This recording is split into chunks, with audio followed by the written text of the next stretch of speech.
네, 안녕하세요. 뉴스 잉글리시와 G2 글로벌 투자에서 전해드리는 아시아 통신 2026년 4월 12일까지 한 주간 소식을 미리 전해드립니다.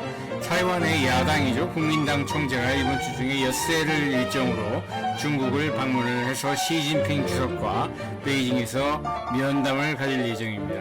그리고 아시아 개발은행이 발표하는 경제 전망 보고서, 그리고 이와 별도로 싱가포르에 본부가 있는 AMRO라는 기관이 있어요. 이거는 그 아세안 11개 나라 플러스 한중일 이렇게 3개국을 더해서 아세안 플러스 3이라고 하는데, 거기서 운영하는 정책 개발 연구 기관이 AMRO라고 있어요. 거기에서도 역시 아세안 지역 경제 전망 보고서를 발표를 합니다. 그리고 베트남 의회는 여기 왼쪽 사진에 보이는 분이 지금 베트남 공산당의 주석이죠. 베트남은 중국과 마찬가지로 공산당 주석이 최고 영도자입니다. 그 밑에 대통령이 있고 대통령 밑에 또 총리가 있습니다. 근데 아무튼 베트남 의회가 지난달 3월에 새로 뽑혔어요. 새로운 회기를 시작하는 이제 베트남 의회가 이제 새로 열리면서 신임 대통령을 선임을 할 걸로 보입니다. 그리고 아세안 11개 나라들의 재무장관과 중앙은행장들이 필리핀 마닐라에서 연석회의를 가집니다. 그리고 한국은행과 인도의 중앙은행이죠. RBI가 이번 주 중에 금리를 결정을 하는데 둘 다 금리를 동결할 것으로 전망을 하고 있습니다. 중국에서는 이제 인플레이션 데이터를 알 수 있는 소비자 물가 상승률과 생산자 물가 상승률 데이터를 이번 주 중에 발표를 합니다.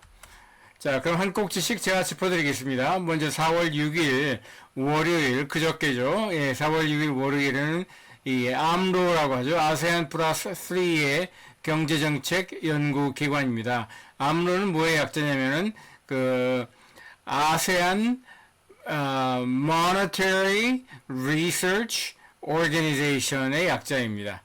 그러니까 거시경제정책연구소라는 그런 뜻이죠. 본부는 싱가포르에 있습니다. 이 AMRO라는 그 연구기관에서 아시아 경제 전망 보고서를 월요일에 발표를 했고요. 그 다음에 4월 10일 금요일에는 이와 별도로 필리핀 마닐라에 본부가 있는 아시아 개발은행이죠. ADB라고 합니다. 거기에서 또 아시아 경제 전망 보고서를 내는데, 두 가지 보고서 전부 다 지금 이란 전쟁으로 말미암은 그 석유 가스 자원의 어떤 경제 영향력이라든지 인플레이션 전망이라든지 또 미국과의 통상 교역 문제에 있어서 앞으로 아시안 나라들이 어떻게 대처를 하면 좋을지 뭐 그런 내용을 담고 있을 것으로 봅니다. 그럼 말레이시아에서는요, 인프라 토목 건설업의 1등 기업으로서 선웨이라는 기업이 있어요. 그 선웨이의 또 경쟁 기업으로 IJM이라는 기업이 있는데, 이 1등 기업인 선웨이가 2등 기업인 IJM을 인수를 합병하려고 오래전부터 애를 많이 썼습니다. 그런데 너무 터무니없이 낮은 가격의 인수 가격을 제시하는 바람에 이게 IJM의 그 주주들이 인수합병을 반대를 하고 나섰죠. 그래서 4월 6일 월요일에 그 최종 데드라인을 정해놓고 양쪽 회사의 이제 주주들이 주주총회를 열었어요. 그런데 결과적으로는 인수합병에 반대하는 IJM 주주들이 압도적이어서 인수합병 딜이 이루어지지 않았습니다. 실패로 돌아갔습니다. 왜냐하면은 그 주당 3말레이시아 링깃 3링깃 15센트라는 터무니없이 낮은 가격으로 인수를 하겠다고 덤벼서 총액이 110억 말레이시아 링깃, 이게 미국 달러로 하면은 약 23억, 27억 미국 달러 정도 되는데, 아무튼 그 110억 말레이시아 링깃에 해당하는 너무 낮은 금액으로 인수를 하겠다고 한 거고, 또 그마저도 현금은 겨우 10%만 줄 수 있고 나머지 90%는 선웨이의 신주 발행 주식으로 주겠다고 했으니까 조건이 맞지가 않았죠. 자, 그 다음에 이제 베트남에서는 3월에 국회 선거가 이루어져 가지고 신규 국회 회기가 시작을 4월 6일에 했습니다. 그래서 여기 사진에 보이는 분이 토람, TOLAM이라고 이름이 이런 분인데 이분이 현재 공산당 주석이에요. 그러니까 최고 지도자 맞죠. 그런데 지금 대통령이 공석이거든요. 왜냐하면 작년에 그 대통령을 하던 분이 갑자기 죽었어요. 그래서 지금 공석으로 있는 대통령을 뽑아야 되는데, 이미 결정이 났습니다. 결국 이 공산당 주석 토람 이분이 대통령직까지 겸임을 하는 걸로 그 베트남 의회가 결정을 했다고 합니다. 예, 베트남 의회는 뭐 고무도장이라서 뭐 공산당에서 시키는 대로 하는 그런 조직이기 때문에 뭐 한국의 국회나 뭐 미국의 의회처럼 그렇게 생각을 하면 곤란하고요. 아무튼 이 고무도장 찍기로 해가지고 이 공산당 주석을 대통령을 겸임하는 걸로 그렇게 뽑았습니다. 근데 이분 토람 이분의 그 경력이나 배경을 보면은 경찰 출신이에요. 그러니까 못 사는 나라들의 공통적인 특징이 두 가지가 있는데 정치에서 첫째는 패밀리들이 지배한다는 것이고 뭐 필리핀부터 인도네시아, 말레이시아, 뭐 태국 이런 나라들 동남아시아 대부분의 나라들이 이 패밀리들이 알게 모르게 다 지역 패권을 가지고 있고 거기에서 다 대를 이어가지고 정치 지도 세력을 배출한다는 것이죠. 그리고 두 번째는 이 한국도 이거는 여기 포함이 될 수 있는데 군이나 검찰이나 경찰이나 국정원이나 이런 그 무식한 그 권력기관들, 뭐 사정기관 내지는 권력기관들 이런 데 출신들이 그렇게 정치권에 많이 뛰어들고 권력을 그렇게 탐해요. 한국에서도 뭐 윤석열 말할 것도 없고 지금 뭐 자기가 차기 대통령을 할 수 있다고 지금 설치고 다니는 그런 뭐 한동훈이나 뭐 장동혁이나 이런 사람들이 다 검찰 뭐 판사 그런 출신들 아닙니까? 예, 그런 사람들이 도대체 국정 운영이나 경제에 대해서 뭘 알고 뭘 얼마나 공부했고 무슨 정책 경험이 있다고 자기들이 무슨 뭐 맨날 검찰에서만 대통령이 나와야 된다는 식으로 그렇게 날뛰고 있는지 모르겠지만 못 사는 나라들의 특징이 그거예요. 예, 권력기관 출신들이 그 정치 무대에 지나치게 많이 뛰어들고 있다는 점입니다. 베트남도 예외가 아닙니다. 자, 4월 7일 화요일이 되면은요. 타이완의 국민당 총재, 여기 사진에 보이는 여자분이에요. 정리원이라는 이름을 가진 분인데 이분이 중국을 방문해서 제일 먼저 지앙수, 그 다음에 상하이, 그 다음에 베이징 이렇게 세 개의 도시를 찾고요. 그 다음에 베이징에서는 시진핑 주석과 면담을 가질 예정이라고 합니다. 이 시진핑 주석이 이 타이완 정복 내지는 타이완 복속을 준비를 하면서 지금 양면 작전을 펴고 있어요. 군사적으로 타이완을 침공할 준비를 하면서도 동시에 타이완 사람들의 민심을 얻어서 싸우지 않고 타이완을 이길 수 있는, 그러니까 전쟁이나 침략을 하지 않고 타이완의 민심이 저절로 중국 쪽으로 쏠리게끔 하는 그런 회유 전략을 민심 회유 전략을 쓰고 있거든요. 그 전략에서 가장 중요한 어떤 그 기둥이 되는 사람이 바로 이 국민당 세력이고 특히 이 여자분이 이제 국민당 총재가 되면서 굉장히 공을 많이 들이고 있습니다. 그래서 작년 10월에 국민당 그 총재 선거가 있었거든요. 네, 당내 선거에서 원래 이분이 그렇게 유력한 후보가 아니었어요. 예, 그랬는데 이제 타이완에 있는 소셜 미디어 선거 캠페인을 기가 막히게 잘 했기 때문에 뭐 총재 당선이 됐다고 하는데 바로 그 소셜 미디어 그 선거 전략을 중국에서 중국 사람들이 많이 조직적으로 도와줬다는 그런 후문이 있습니다. 이 정리원 이 여자분의 배경은 또 굉장히 특이해요. 타이완에 보면은 타이베이에는 그래도 국민당 세력이 좀 강한 편인데 남쪽으로 가면은 갈수록 국민당 세력은 힘을 못 쓰고 지금 여당이죠. 타이완의 민진당, 그러니까 타이완은 중국과는 다른 나라다. 언젠가는 독립을 선언을 할 것이다. 그렇게 중국과 어떤 강력한 대립 관계에 있는 타이완 민진당 세력이 굉장히 강한 곳이 타이완 남부입니다. 바로 그 남부의 중심 도시라고 할 수 있는 타이난이라는 그 지역 출신이고요. 이분의 아버지는 직업군인, 그 중에서도 이제 국민당 소속으로서 이 이 공산당 공산당의 홍군과 싸웠던 그런 직업군인 출신이고요. 이분의 어머니는 중국 사람이 아니에요. 그러니까 타이완의 원주민들이 있잖아요. 오스트로네시아 계통, 그러니까 필리핀과 굉장히 가까운, 그러니까 혈통적으로 필리핀 사람들과 비슷한 타이완 원래 원주민들이 있어요. 뭐 고산족이라고 부르기도 하고 뭐 또 다른 몇 가지 소수민족이 있는데, 아무튼 타이완 원주민에 속하는 소수민족 출신 어머니와 중국의 윈난성 출신으로 국민당 소속 직업군인이었던 아버지 사이에 태어나가지고 공부는 잘했던 모양이에요. 타이난 시골에서 커가지고 국립 타이완대학교 법학과를 들어갔으니까. 그래서 국립 타이완대학교 법학과, 한국으로 치면 서울법대죠. 예, 거기를 졸업을 하고 미국의 템플 대학교에 가서 또 역시 거기 로스쿨을 나왔고요. 그 다음에 또 영국 케임브리지 대학에 가서 정치 철학과 정치사를 또 석사 공부를 또 마치고 1995년에 타이완으로 돌아와서 민진당, 국민당이 아니고 지금 여당인 민진당, 그러니까 진보 성향의 민진당으로 입당을 해서 정치를 거기서 시작을 했어요.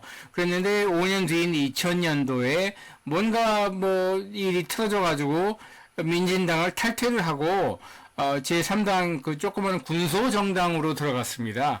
그랬다가 나중에 또 국민당으로 들어가가지고 뒤늦게 국민당에 합류한 그런 굉장히 좀 이례적인 그런 경력을 가진 그런 분이에요.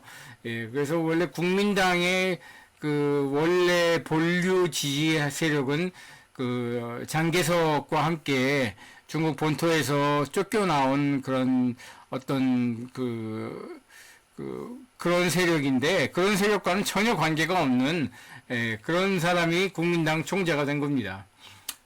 자, 싱가포르에 있는 또 하나의 아까 말씀드렸던 AMRO 말고 ICES 또는 이세아스라고 불리는 또 연구기관이 있어요.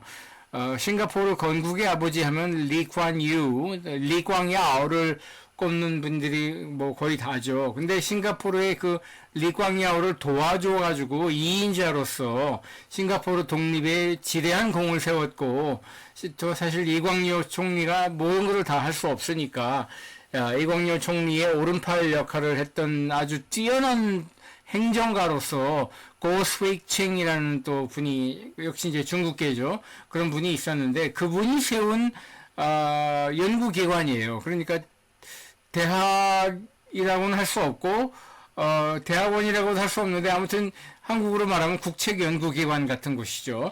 예, 그런 이세아스라는 연구기관이 있는데, 여기서 이세아스의 를 풀어서 쓰면은 Institute of Southeastern Asia Studies예요. 그러니까 동남아시아 지역 연구를 하는 그런 연구기관이죠.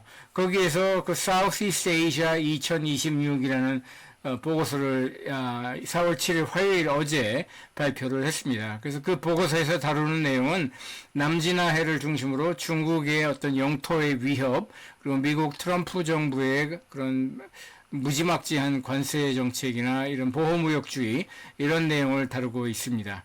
필리핀 마닐라에서는요, 아세안 11개 나라의 재무장관들과 중앙은행장들이 모여서 연석회의를 합니다. 원래 아세안 하면은 처음에는 6개 나라로 시작을 해서 작년 말까지 10개 나라였죠. 제일 중요한, 저는 아세안 10개 나라를 볼 적에 3개 그룹으로 나눠서 봅니다. 그러니까 싱가포르와 태국이 어떻게 보면은 이 출발 때부터, 그러니까 아세안이 출범할 때부터 주춧돌 역할을 했던 두 나라로 싱가포르와 이 태국을 꼽고요. 그 다음에 그 아래 단계로서 지금 아세안에서 가장 중요한 위치를 차지하는 인구 대국이 인도네시아죠.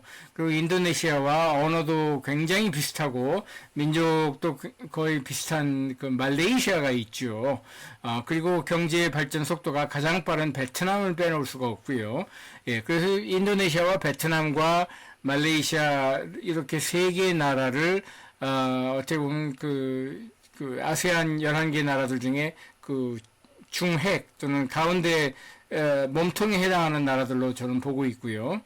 자, 그래서 머리 꼭대기에 싱가포르와 태국이 있고 몸통에 인도네시아와 말레이시아와 베트남이 있다면은 그 밑에는 이제 뭐 좀 못 사는 나라들, 별 볼 일 없는 나라들, 캄보디아, 라오스, 그 다음에 버마 또는 미얀마, 그 다음에 인도네시아 동쪽 끝에 있는 섬 나라 중에 그 이리안자야라는 섬의 동쪽 끝 절반을 차지하고 있는 그 티모르에스테, 이건 이제 포르투갈 말이고요. 영어로는 이스트 티모르라고 하고 한국말로는 동티모르라고 하는 그런 나라가 작년도에 아세안의 신규 가입국이 됐어요. 예, 그래서 이 동티모르까지 합해가지고 11개 나라가 된 것이죠. 예, 제가 인도네시아에 온 지 3년 전인가 4년 전에 뭐 다른 일로 출장을 갔었는데 그때 묵었던 호텔이 마침 그 해, 4년 전 그 해에 그 아세안 10개 나라의 재무장관 플러스 중앙은행장 연석회의를 그 인도네시아 자카르타에서 했거든요. 그때 그 연석회의가 열렸던 그 호텔에 저도 묵게 되었는데 아침마다 이제 조식은 뷔페로 하잖아요.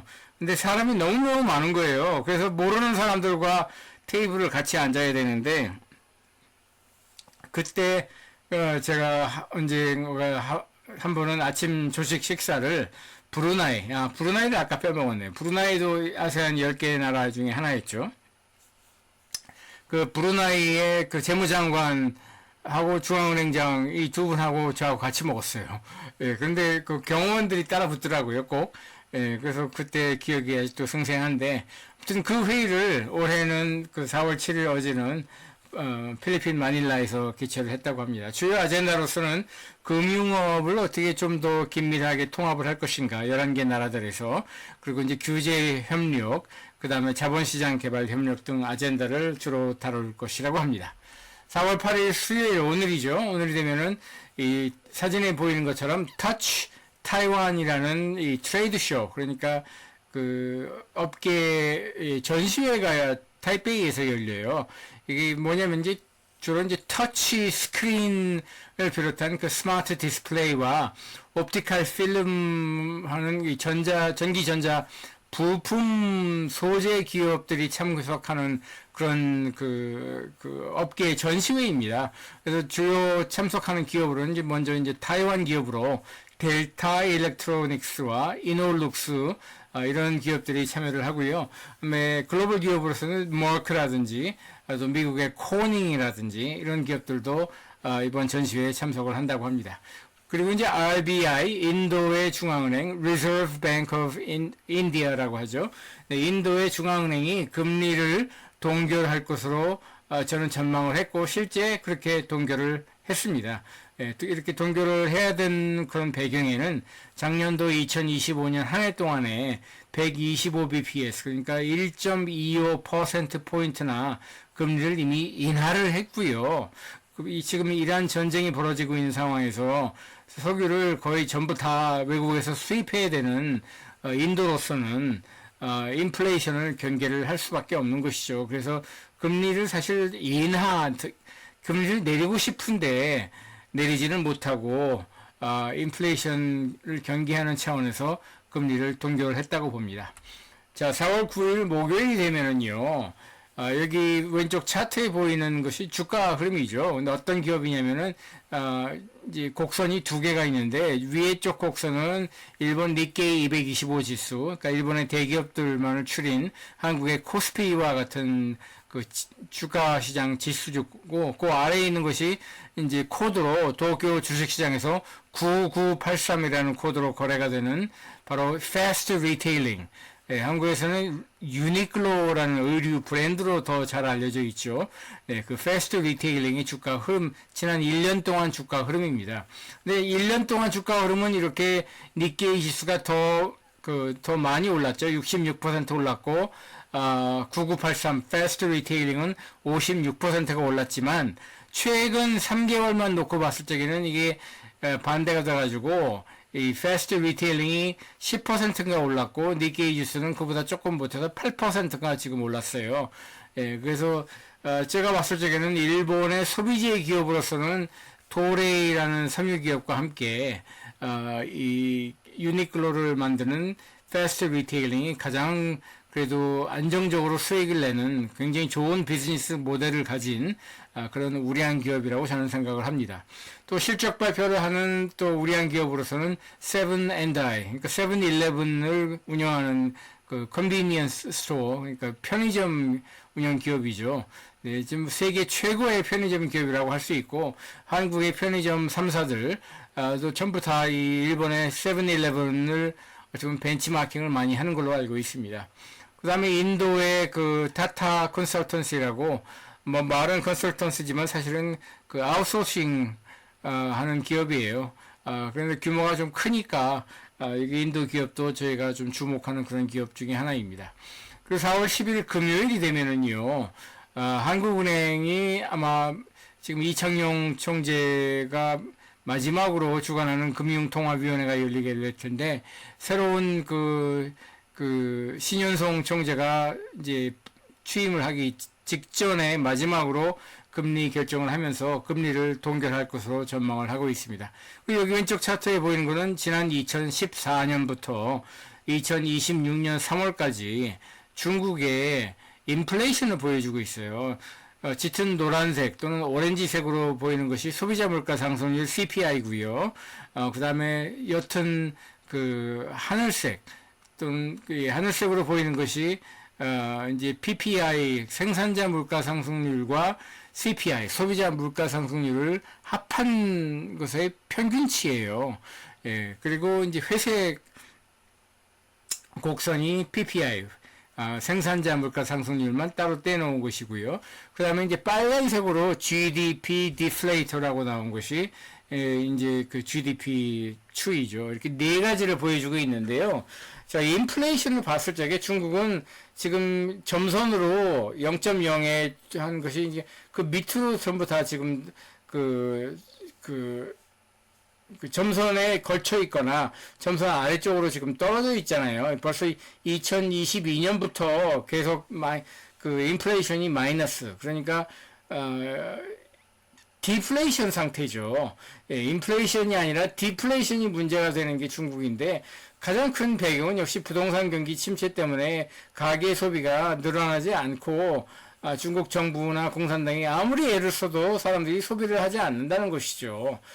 그래서 만성적인 디플레이션에 빠져들고 있는데 단지 중국 경제에서 유일하게 지금 희망을 갖고 있는 것은 수출 성장이에요. 수출이 뭐 두 자릿수 이상으로 지금 매 분기마다 성장을 하고 작년 한 해 2025년에는 좀 뭐 1조 2천억 달러가 넘는 그런 경이로운 그런 수출 기록을 세우지 않았습니까? 예, 그랬을 적에 이 수출 경제가 굉장히 화강이기 때문에 그거에 의해서 힘입어서 이 디플레이션을 탈출할 수 있지 않을까, 사람들이 소비를 좀 늘리지 않을까, 예, 그렇게 희망을 걸고 있어서 4월 10일 금요일에 나오게 되는 중국의 CPI와 PPI 데이터에 굉장히 지금 사람들이 주목을 많이 하고 있습니다. 자, 여기까지 아시아통신 4월 12일까지 한 주간 소식을 전해드렸고요. 왼쪽에 보이는 것처럼 다양한 주제를 가지고 세계 곳곳의 소식을 분석 기사 중심으로 전해드리고요. 오른쪽에 보이는 것처럼 또 다양한 소셜 미디어로 이 컨텐츠를 공급을 하고 있으니까 여러분들께서 많이 찾아주시고 후원도 해주시고 또 널리 알려주셔서 그렇게 해주시면 고맙겠습니다. 그럼 다음 주에 또 뵙겠습니다.